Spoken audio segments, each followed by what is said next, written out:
So what's a highlight? I mean, I know you guys were on Gods and Generals. I heard a story about John Sebastian. Um, you know, This is John Sebastian story, yeah.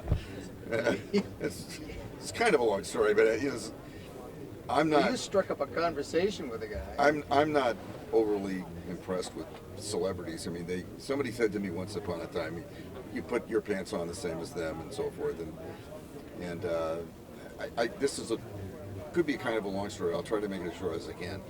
I thought that Sebastian was, and I loved the Spoonful. I thought he was, and I know he's a great musician. I saw him in Woodstock when he, was like asking 300,000 people to remember the words of his song because he was too stoned to remember himself. I thought, boy, Help me out here. There's the height of, whatever presumption, and Dave set up a thing for it was a fundraiser for what was it, the Friendship? Replica ship, yeah, and I've mentioned it was called the Friendship by the National Park Service. Yeah, National Park Service in Up in Salem. Salem. And John Sebastian was going to, be the headliner of it. And so Dave has strings, and he got us on the schedule. And Marty was there. Fred couldn't make it, so we opened for John Sebastian, but we got to meet him in the green room in the back, one of those pop-up stages. And I had to tell him that story, but I added to it that I went to see a concert, they were called the Schaefer Concerts in Harvard Stadium, big acts, and I went one night to see, forget what the first act was, but Delaney and Bonnie were the second act, and John Sebastian was the entre act, supposedly. Well, he had been out at UMass and got tied up by a thunderstorm and was going to be delayed, so Delaney and Bonnie go on first. They're done. It's time for Sebastian to come out. He walks out onto the stage. Somebody came out and plunked a chair down on the stage and what was that? Pig nose amp, which is like the size of a small suitcase, And John Sebastian comes out with his guitar and he sits down and he starts to sing. There were 15,000 people in that stadium, and we all knew every single word. And I told him the story because I look at it as a compliment. I couldn't have been more wrong about him. And it was really cool to meet him. And we concluded our set to open for this guy is with Kingdom Comin and Dixie, and the two of them are so close in the melody line that we couldn't. When it was time to do Dixie, none of us could remember how to start it. And Marty was there too, and it's like we just couldn't. We stumbled. Then what? One of our more embarrassing moments. We stumbled through it. He didn't say anything about it. And he came out and did his thing. His voice was completely shattered, but he took us through his career. He talked us through it. It was awesome. It was spellbinding. He was a great guy. That was a neat night. Very down to earth, very very likable, very funny guy.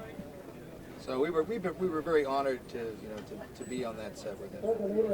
So what's been a highlight out in the reenacting world as far as an event that's memorable or anything that happened in camp or?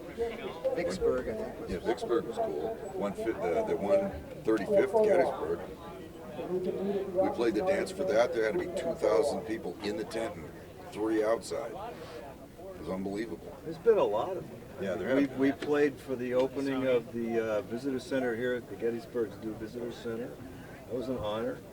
We played for the opening of the Hunley Museum, the Visitor Center down in Charleston. South Carolina. I mean, what other band could they possibly choose for that? I mean, yeah.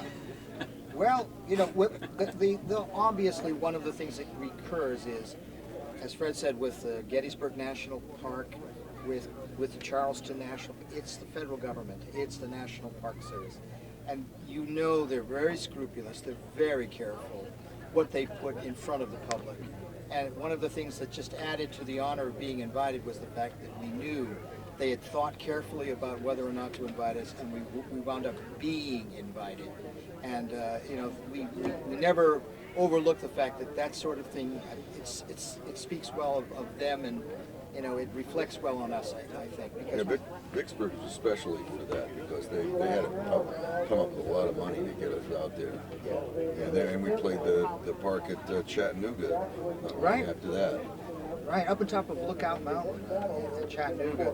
Wow, that was, Fred was talking about that earlier today, and man, that was a thrill. It was just, I mean, a lot of these are, yeah, honors, but they're, you know, to me, say, we kind of look at each other after it's over and say, can you believe we're doing this? I think the coolest one that we ever did was The Gods and Generals, the Warner Brothers film, which of course didn't succeed all that well at the box office. But it wasn't because of you guys. No, we were, We like to think we were part of one of the more authentic things that happened in that movie, actually. Genuine emotion was expressed. Yeah, that's right. Even Robert Duvall enjoyed himself, and he's not famous for that. So did you have any input in the music, or was that chosen for the film, or did they consult with you guys? I mean, we talked Not about really. David Franco a little bit. Not really. They had their plan that they were going to do. Well, Dave saw the script, and I think Fred saw the script too. It was like a half a page, you know, for that scene. And Fred later said that they made a meal out of it, you know. And there weren't that many lines or anything like that, but they built that phenomenal stage, and they spent an entire day doing that. They took us to New York City to record, and put us up in a fancy dancy. What'd you call that? The Bob hotel. says was the Millennium. The fanciest tent I ever slept in. It was on the 13th or 18th floor of some hotel right on Times Square. Yeah. It was great.